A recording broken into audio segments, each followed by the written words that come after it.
By analyzing the experiences of characters who are non-black women of color in film, a pattern which reflects real life can be recognized by increased expectations and misogyny they face due to their respective cultures. In the film The Farewell, Drunktown's Finest, and Real Women Have Curves, young women from Asian, Native, and Latinx backgrounds present different experiences and struggles from each other.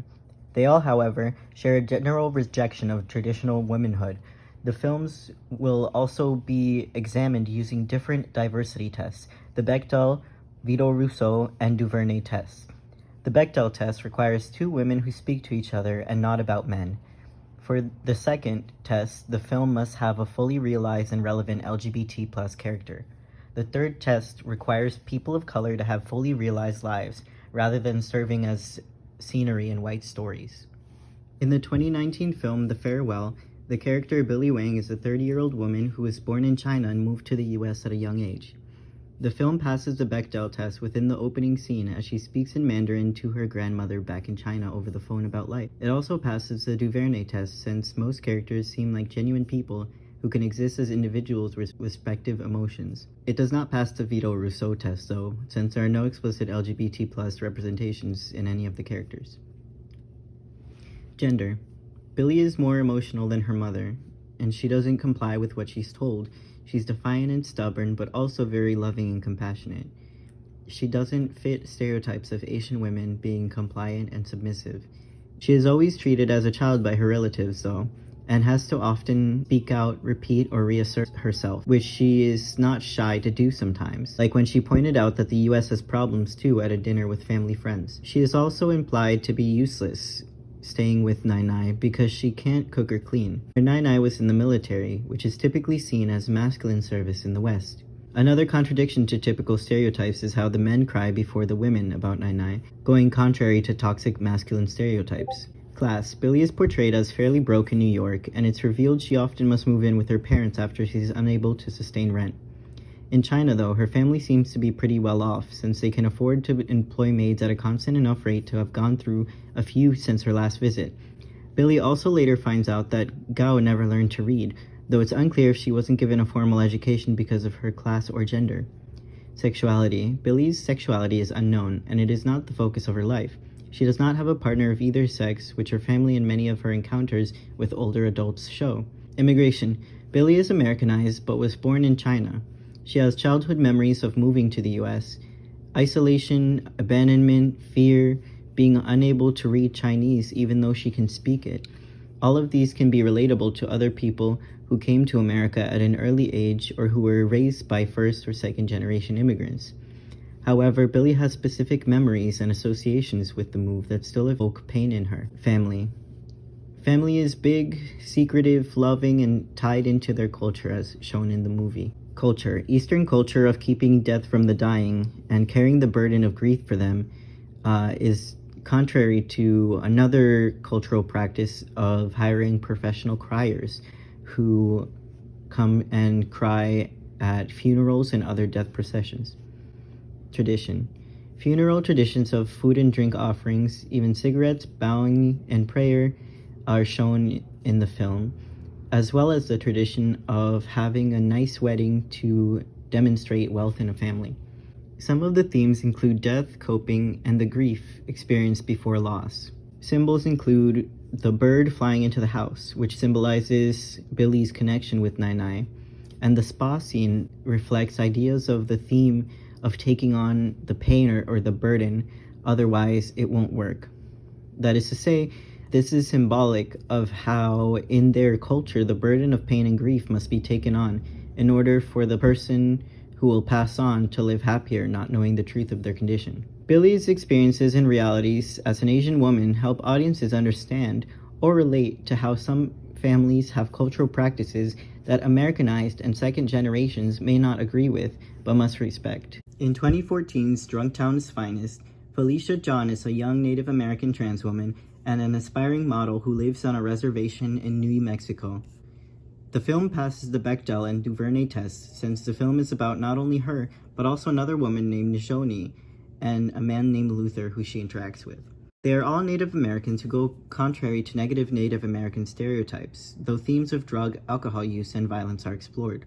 They are not central to these characters though, and they have their own other motivations and goals. The film maybe passes the Vito Rousseau test, since Felicia is a fully realized character who is central to the narrative and has aspirations, but there are some negative aspects of the portrayal of transness in her character. There was potential for her to be a really solid character had they not used the T slur repeatedly and shown her receiving oral sex in car not even 5 minutes into the film. It can be argued that trans women often reclaim slurs and stereotypes as a form of empowerment, but I personally feel like maybe some cisgender audience members may not see the problem with also using the T slur casually as a consequence. Gender. Felicia struggles a bit with her gender at the start of the film, but this isn't due to her struggles with what she looks like, rather it's from a feeling of isolation and a lack of solidarity from other women. This is shown in the scene where the cis woman who recognizes her from school refers to her in her old name and then eventually sabotages her job by giving her sex enhancement drugs disguised as an energy drink. There is shame and perversion about the way transness is portrayed in the film. Even her friend Eugene says things that can come across as microaggressive due to ignorance that even gay cisgender people can have. Class. Because everyone on the reservation lives in a lower economic level than the nearest city, there isn't much of a class struggle which burdens Felicia compared to the other characters, even though she lives with her grandparents. However, the people from outside the reservation hold more prejudice due to a higher social and economic status. This is shown in the way Nishoni's adopted mother speaks about the reservation natives, referring to them as drunks and bad people. Sexuality. Men give her the quick validation she craves through sex, but she and they both know that she must be kept a secret, and that things can never go any further. This is shown a few times, like the man at the casino and the other man who wanted her out of his house by the time he was out of the shower. This is also the scene that reveals right in your face that she's also a sex worker. So there is a monetary motive that accompanies her own emotional motives as well. Family. At first, her grandpa was not so approving, it seemed, but he recounted the tale of ancient Navajo people where there was a third gender and how they were crucial in bridging understanding between men and women in the legend. She also finds out that she is blood cousins with Nozoni because they share the same grandparents. Culture. Felicia is shown making food with her grandma, a typically feminine chore in their culture. Tradition. The puberty ceremony is mentioned many times, Kinalda. I wonder if this is something that Felicia feels she missed out on, but this is never explored in the film. Starting HRT or hormone replacement therapy can be like a second puberty for most trans people. At the end, they all come together for this ceremony. This portrays unity and solidarity in their cultural community. Themes include transphobia, loneliness, aspiration, womanhood, and other genders. Symbols. The third gender Navajo tale and the vision board of cis women and models reflects her journey on what her gender means to her. At first, Felicia's vision board was all superficial portrayals of womanhood, produced by celebrities or for makeup advertisement. Then, after she took it down, and her grandpa reveals to her the story about the third gender of the ancient Navajo tale, the Naddi, and how it is valid and just as valid as being a cis man or woman. It makes her consider her gender on a deeper level than superficially based aspirations. Adding spiritual and cultural affirmation provides a kind of validation for her. Felicia's experiences and realities reflect how, for people who are queer, in addition to being non-white, there's a slightly different experience that can feel more lonely and present more challenges to them than heterosexual or cis members of their cultural community. They can face prejudice or queer phobia from anyone, but they are just as valid and should be as comfortable expressing their gender and sexuality as anyone else. Finally, the 2002 film Real Women Have Curves explores womanhood and the perception of bodies with the character Ana Garcia and her experiences growing up in California. Ana is a young Latina woman who is about to finish high school in the start of the film. The film passes the Bechdel and Duvernay tests since the majority of the characters in Ana's life are Latinx and women. It does not pass the Vito Rousseau test though, since there are no explicitly LGBT+ characters. Gender. Ana is defiant of gender social standards applied to women in Latinx culture. She rejects her mother's assertions of the importance of virginity, domesticity, and even menial things like her weight and the way she walks. It's also shown that the women of her family often use emotional manipulation to get their way, such as when her mom threw a fit in public and continually insisted she was pregnant, or when her sister made her feel guilty enough to work for her for free until they had gotten paid by the contractor. Wait, fat shaming is reinforced by her mother, but the boy she meets thinks she's beautiful. Estella reminds her nice dresses aren't only for skinny girls. Then, at the end, Anna encourages the factory girls to strip down into their undergarments since their bodies were not shameful and it was so hot in the factory. Her mother refuses to go along with it, and it's revealed she has a C-section scar that she is ashamed of. Class. While their family isn't particularly poor and seem to live in a nice house in California, they are all very much part of the working class, and Estella particularly struggles to stay afloat with her dress business. This kind of contract labor is devalued and called sweatshop labor and dirty work by Anna in an outburst. She feels the injustice of being paid $18 per dress when the vendors will then profit $600 off each. Their position in society and the labor market is then reinforced when they go to try to convince a contractor for an advance in payment so they can pay utilities at the factory. Within the factory, there are classist views as well. Sweatshop versus burger flipping is compared, the latter being more devalued due to the perceived lack of skill required for the job.